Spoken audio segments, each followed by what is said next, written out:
जय हिंद, वंदे मातरम। आज मैं आपके लिए एक नया टॉपिक लेकर आया हूँ, प्रायद्वीपीय प्रदेश के पठार।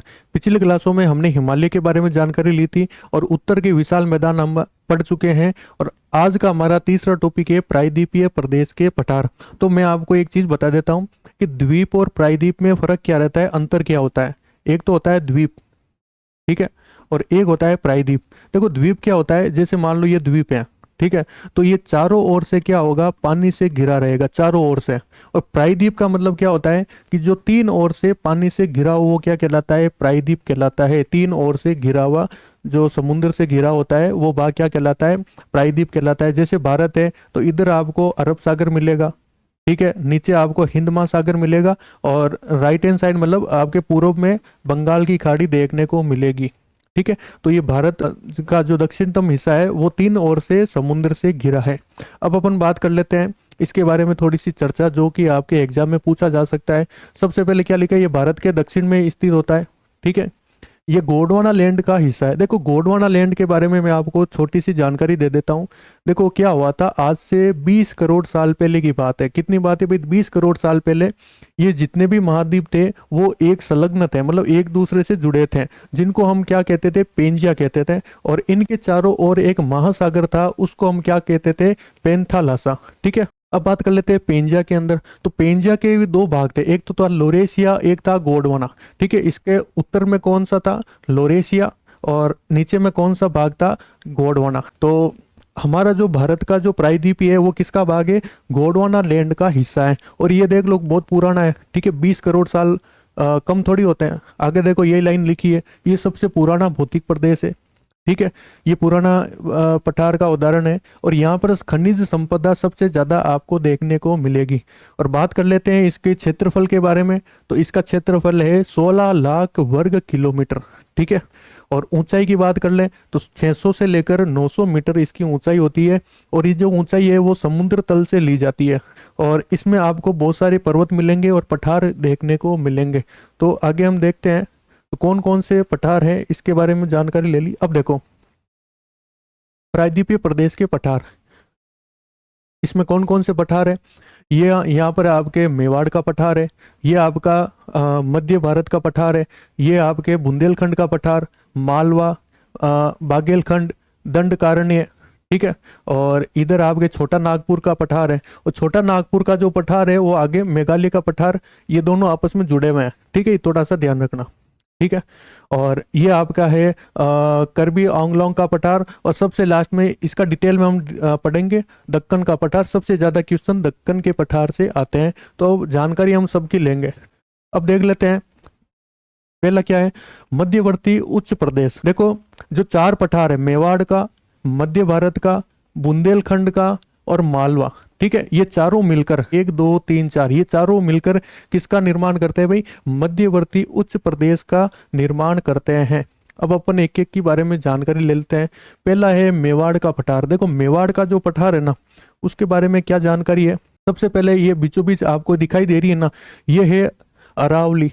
तो अरावली के पूर्व में स्थित है। कहाँ स्थित है भाई, अरावली के पूर्व में स्थित है। पहली लाइन तो आपके ये हो जाएगी। और इससे कौन सी नदी बहती है, बनास नदी बहती है। और इसका जो ढाल है वो पश्चिम से पूर्व की ओर है। कहाँ है भाई, पश्चिम से पूर्व की ओर इसकी ढाल होती है। तो यही लाइनें आपके लिखी है। क्या लिखी है, ये पठार राजस्थान के अरावली के पूर्व में स्थित है। दूसरा है यहाँ से बनास नदी बहती है और इसका ढाल कहाँ पर, कहाँ से कहाँ है, पश्चिम से पूर्व, मतलब वेस्ट से कहाँ होगा, ईस्ट, इसकी ढाल होती है। दूसरा है मध्य भारत का पठार। तो मध्य भारत का पठार मैं आपको एक बार डायग्राम में बता देता हूँ। मध्य भारत का ये रहा, मध्य भारत का प्लेटू।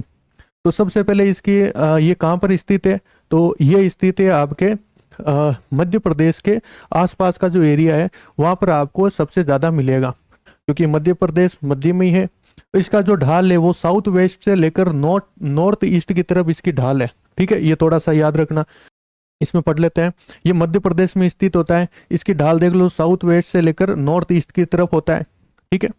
यहाँ से ऐसे, यहाँ से चंबल नदी बहती है जो स्वर्णलिका अपर्दन के कारण यहाँ पर बीड़ का निर्माण करती है। देखो बीड़ क्या होता है, आपने नाम सुना होगा चंबल के बीड़। बीड़ मतलब उबड़ खाबड़ वाली जगह, ठीक है ना।